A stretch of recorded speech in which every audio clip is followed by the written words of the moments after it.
Welcome to yet another edition of The Big Bid Theory. Bill Culhane from our studios here in Austin, Texas, as believe it or not, fall has even arrived here in Central Texas, which has us all smiling. We hope it's all smiles, happy, and safe wherever you are, wherever you're listening to the show. Powered by Bid Prime, again, this is the Big Bid Theory. A lot coming up in this episode. Mike Dikun, a pilot and airport management advisor from Armstrong Consultants from over in Colorado, one of the most beautiful states in the 50, and in my humble opinion. Mike Dikun is going to come by and talk about all things airports. As a matter of fact, as you look at what's going on currently in U.S. airports, and I'm not just talking, I say we.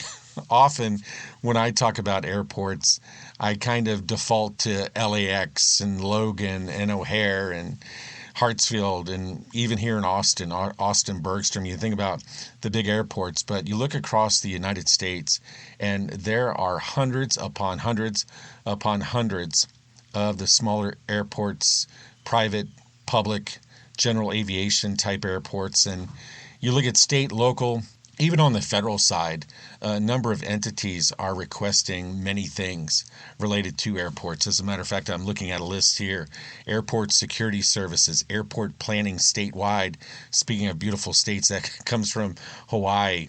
Airport terminal improvements from over in Kansas.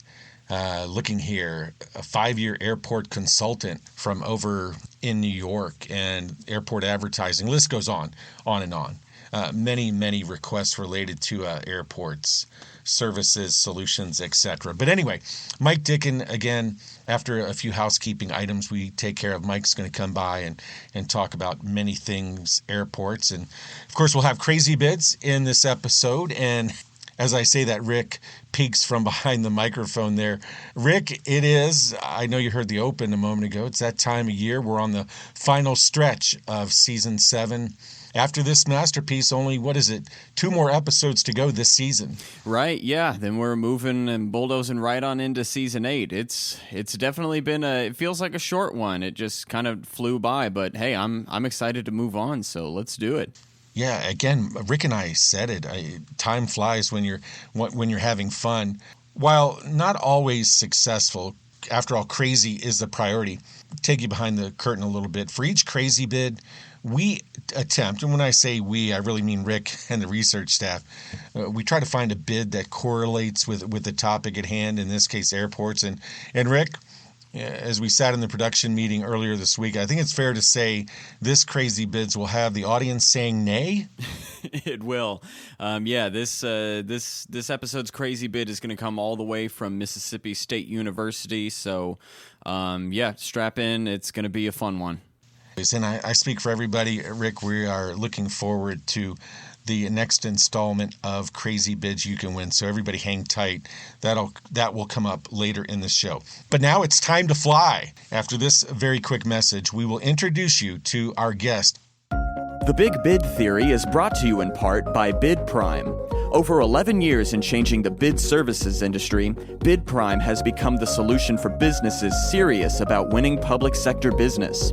From the premier technology in the industry to real-time bid notifications, supporting documents, and robust data tools, it's all backed by unmatched personalized customer support.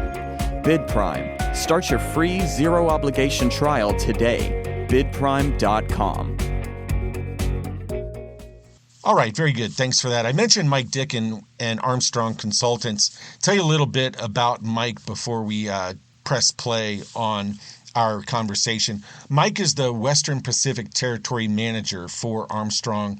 Looking at his background, his 27 years of airport management experience, a variety of experience having worked with FBOs, aircraft modification and repair facilities, Part 139 airports, and General Aviation airports, from sea to shining sea, East Coast over to the West Coast over to the East Coast. He's been involved in airport development and improvement, the FAA AIP Grant program, more on the AIP in a moment, project management, improved airport revenues and business development, improved operational safety, and establishing positive airport community relations. In summary, Mike knows airports. Here's our conversation.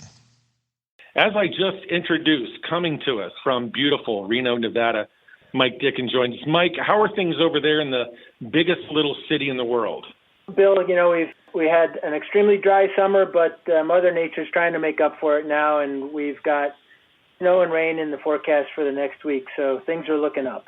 Snow and rain in the forecast. Here in Austin, of course, everybody remembers we had Snowmageddon, what was it, February of 21, but that is very rare for Central Texas. But anyway, enough about the weather. Let's talk airports. And who doesn't love abbreviations, acronyms? I was in the Air Force, and of course, I lived 9.5 years of my life with acronyms and abbreviations. But how do NPIAS, NPIAS, the National Plan of Integrated Airport Systems, and by the way, the most recent plan was published just over a year ago, and also AIP, the FAA's Airport Improvement Program. Mike, how do those fit into the U.S. airport conversation that you and I are having? What are they? Why are they important? Well, Bill, there's almost 20,000 airports in the United States.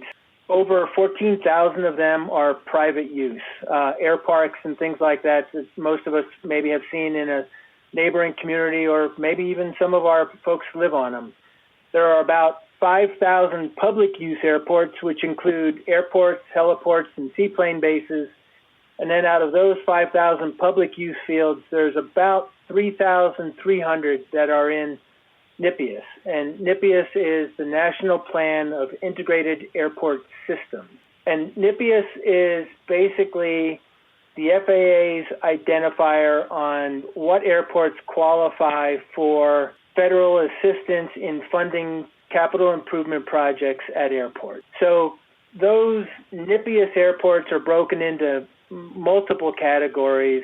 Most of us are familiar with commercial service airports, which are publicly owned and have at least 2,500 annual passenger enplanements, which is a butt sitting in a seat out of your airport. And they have to be on scheduled air carrier service. But then commercial service is broken into multiple categories also. There's primary commercial service airports, which have greater than 10,000 annual enplanements, and then those are broken down into even newer categories where we have large hub, medium hub, small hub, non-hub, and non-primary. And obviously, large hubs deal with more enplanements. A large hub airport has 1% of all annual enplanements are enplaned at a large hub airport. So, realistically, you and I, we can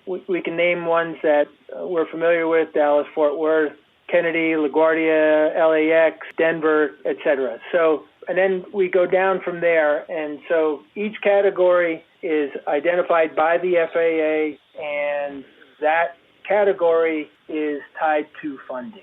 And then if you get out of commercial service, then we end up with general aviation for the rest. There's about, I'm going to say, roughly 400 commercial service airports, 380 primary commercial service airports in the United States.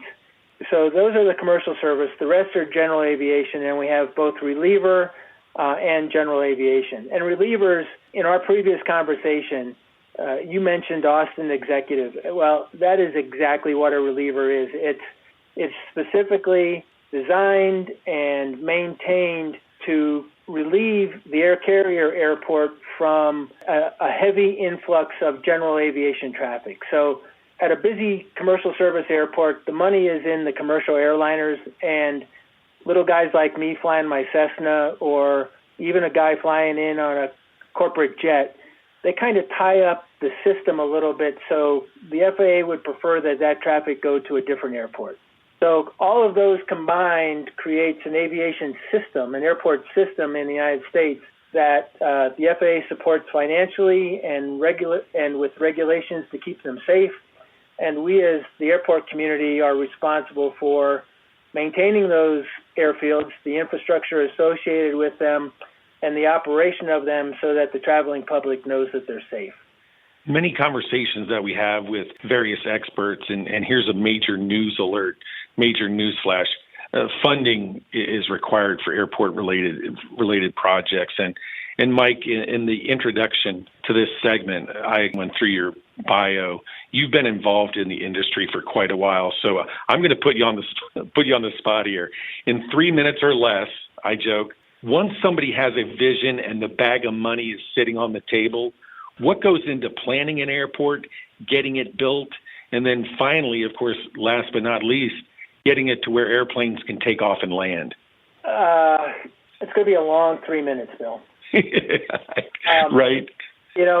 And honestly, I will tell you that new airports are pretty much a thing of the past. The process that is required to go about constructing a new airport is extremely time. It takes a tremendous amount of time to get there because once you've gone through all of the planning and just basically designing the airfield, then the environmental process starts, and that is going to be at minimum an environmental impact study, and that could take, a very, very, very long time.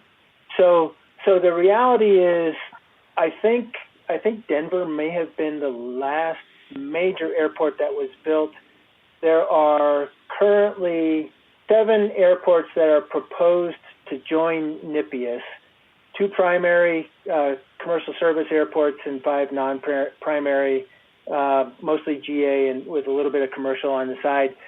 I'm not sure if they are actually, starting with a clean sheet of paper or if they're existing airports that have petitioned the FAA to join NPIAS. Because when you join NPIAS, you join the Airport Improvement Program, and that leads to assistance with capital improvement projects and funding.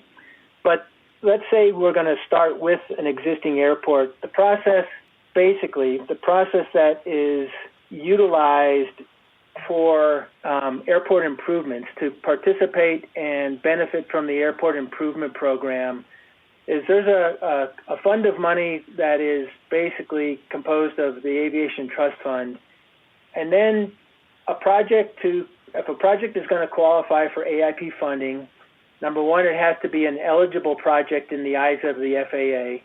And eligibility is pretty much based on safety, capacity, and potential revenue generation for the airport. It has to be justified. You can't say, I want a 10,000-foot runway because there's 2 airplanes that come to your airport twice a year that need 10,000 feet. So, the justification is based on reality, which is a good thing with regards to the management of federal monies. So airports have to be able to justify why they need the project. The project must already, or the facility that's identified for the project must already be on the airport layout plan, which is the primary guiding planning document that airports use basically for everything, and it's created through a master planning process. It has to be on your capital improvement program, which is a running 5-year plan of capital projects, and it has to be environmentally cleared. And no federal expenditure is authorized by Congress unless it has been cleared through the environmental process. So that's the way we identify and justify expending capital improvement program money. So basically a lot of moving parts to get to the point where anybody's even going out doing work. And longtime listeners to the show understand that we've had a number of experts come on and talk about environmental impact, environmental services, those kinds of things. So it is interesting for you to note, and I don't know that it's a surprise to anybody, but it is interesting, I think, for a lot of people, Mike, that you mentioned how the environmental piece is so important. So speaking of projects, earlier this week during a production meeting, you mentioned what I consider an interesting example of a private entity taking over what was once a public airport facility. Describe the story of what has gone on, what has taken place over at what was once McClellan Air Force Base. McClellan was a huge Air Force facility. It was the West Coast terminal for aircraft refurbishment. They also had based aircraft there as parts of the Air Force's deployment process and such. But it was primarily a gigantic overhaul facility for aircraft, and it was established as that way back in the late 30s. all the way through its history as an Air Force base until it was part of the base realignment and consolidation program known as BRAC. McClellan was taken out of the Air Force inventory in 1994, and at the time they employed, I think it was in excess of, I'm trying to recall, it was a very large number, but it's like 28,000 civilian employees were employed at McClellan as contractors to the Air Force in paint shops and refurbishment shops and all kinds of machine shop, everything that was associated with refurbishing aircraft. So it was a huge economic engine to the local community. So when the Air Force said they were going to close it, Sacramento County basically agreed to accept the air base, lock, stock, and barrel. But because it was such a large facility, the county realized that they really needed a private entity to take over the airfield and try to minimize that economic impact of the base closure. So Sacramento County published a request for proposals and got numerous responses from firms or entities that were willing to put together a proposal on how to mitigate that economic impact and ultimately take over the operation of the entire airport air base facility, excluding the runways and taxiways and hangars. Everything that was specific to aviation alone was going to be retained by the county. So the winning proposer was the McClellan Business Park. They put together a huge capital program for taking over the base, and they have developed an extremely successful business model utilizing the land associated with the airbase and the facilities associated with the airbase. And it is a thriving business community on what used to be McClellan Air Force Base. So mid-2000s, the county realized that the airfield itself was a gigantic capital expense, and they were not realizing significant benefit from it. And they went to the business park and started the dialogue for the business park to take over the airfield itself. And that transition process, I think, took 5 to 6 years. And the whole goal was to provide uninterrupted service levels to the tenants on the field. And McClellan has, their runway is, well, under the Air Force, it was 200 feet wide and 11,000 feet long. It has been narrowed a little bit down to the standard American private airfields, not private, but most airports at the United States that service commercial service or almost anything else, they're typically 150 feet wide runways. So McClellan has been operated by the business park now for 4 years, and they are extremely successful. The business park has a vision for the airport. They are primarily focused on public safety operations. So, Sacramento, California in general, has this tremendous aviation history. And Sacramento was lucky. They had McClellan, they had Mather, which were both very large air bases in the immediate metropolitan area. They have Sacramento International for commercial service. They have Sacramento Executive as a reliever. And they had these two other large air bases, and Mather was identified and has been primarily utilized as a large freight hub. So, they service huge aircraft for UPS and FedEx, etc. McClellan found their niche by CAL FIRE having their statewide aviation maintenance facility is located at McClellan. The Forest Service has a large operation there with multiple air tankers. The CAL FIRE tanker base can service 5 very large air tankers at one time. It's a gigantic facility. The United States Coast Guard has a base there where they service pretty much from Alaska to Mexico out of McClellan. So their focus has been how to maximize the public safety sector aviation assets at an airfield that has tremendous capacity.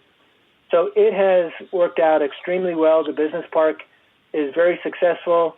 The FBO that operates the airbase or the airfield for the business park their fuel sales during firefighting season are astronomical. And the facility has the capacity to deal with huge influxes of aircraft. So it's a tremendous example of how the public sector working with the private sector can actually improve service to a community. Mike, now we'll transition from what's going on right now today to maybe a little bit of a look into the future. Urban air mobility is on the horizon for the U.S., and I know it's not a foreign term to many people, many listeners to this episode. Some, by the way, have possibly heard the name advanced air mobility. Irrespective of the name, what is it, and when do you think it'll be beyond a trial and testing phase here in the United States? Bill, I've been participating in numerous conversations with regards to urban air mobility, and basically it is looking at vertical takeoff and landing aircraft that convert to basic transitional phase of flight, sort of like the Osprey does for the military, but they're almost all electric powered. It's an amazing leap of what is going on in aircraft development, and the ability to utilize aircraft in very unique and beneficial ways to communities. And so there are multiple companies around the United States that are working on it. My knowledge and experience is based on what I'm hearing with regards to the utilization and development in California. But from an airport perspective, one of the major issues is how do we prepare for significant increase in electric vehicle traffic? And just like the highways, the whole issue is how do we refuel these aircraft? So from our planning and engineering side of the house, and me as a former airport manager, the question is, what is the requirement? How much electricity do we actually have to be able to bring on the airfield to make this work for the operator? How do we get it there, and how do we charge for it? So, those are all things that many people in the industry are focused on right now. Possibly solar airports are fairly large facilities with a lot of potentially unused space. So the idea of solar microgrids that can feed into an electric system that backfills the requirements to refuel these aircraft, et cetera, or recharge. So, there, like with every new opportunity, there are going to be numerous challenges, and 90% of it is going to be related to the infrastructure to make it work. The other 10% is the integration of these aircraft into the existing aviation system. And both NASA, local entities, the FAA, everyone's working on the ability to make this future a reality. Down the road, Mike, I predict we'll have you back on a future episode to talk more about urban air mobility. So we're on final, excuse the little joke there, we're on final to the end of the segment. Our audience wants to hear more about Armstrong Consultants and kind of understand how Armstrong fits into this conversation. Thanks, Bill. Armstrong is an airport planning, engineering, and construction management firm. We've been in business since '73, and airports only focused since 1985. We're primarily a Rocky Mountain West firm. We have offices in Denver, Albuquerque, Phoenix. Grand Junction, Colorado is the home office, and we have recently, within the past 4 years, set up our Reno office. We provide planning services, engineering services, construction management, and also basically, they brought a guy like me who's not an engineer, not a planner, but I am an airport guy, and we have several former airport managers on staff, so we really view this as a holistic family approach to things. We have subject matter experts on almost anything related to an airport, and then we have a crew that works very hard to meet the client's goals and objectives and basically help them find ways to improve their airfield within the fiscal means of the local community, because there is no such thing as free money. The AIP program is carries the lion's share of funding capital projects, but local entities are required to provide a local match. And sometimes, depending on the community, that 3 to 5% of a $2 million project is a tough nut. So we work very hard to support our clients and understand what their reality is and the FAA's reality, and we work to blend them together for the success of the airport. And anybody who wants more information about Armstrong Consultants, Rick has included a link to Armstrong's website.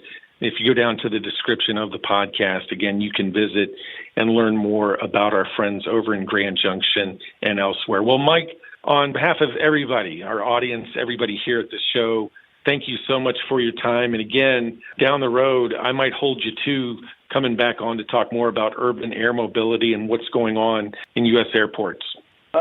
After 27 years, actually 30 plus years in the industry, I welcome the opportunity. It's a fascinating career, and I absolutely love talking about it. One more time, thanks again to Mike, and a reminder, description of the podcast, you'll see more information on Mike and also Armstrong Consultants as well. Earlier in the episode, Rick gave us a glimpse at this crazy bids you can win. Okay, Rick, don't horse around. Sorry. The mic is yours. You're giving it all away, but that's okay. This one is going to be a real fun one. So this episode's crazy bid comes all the way over from Mississippi State University. The title of the bid for this one is, let me see if I can find it here, MSU Online Auctioneer Service for Horse Sales. So as we kind of know over here in the South, we do have a lot of things that are related to agriculture and farming, and that's just sort of part of the culture down here. My own sister was part of the FFA over at her high school, which was Future Farmers of America. I'm sure that goes nationwide, but very prevalent down here in the South. So we're definitely not unfamiliar with the idea of just, goings on for farms and ranches. And it was just kind of really cool to see this particular bid for Mississippi State University for an auctioneer for horse sales.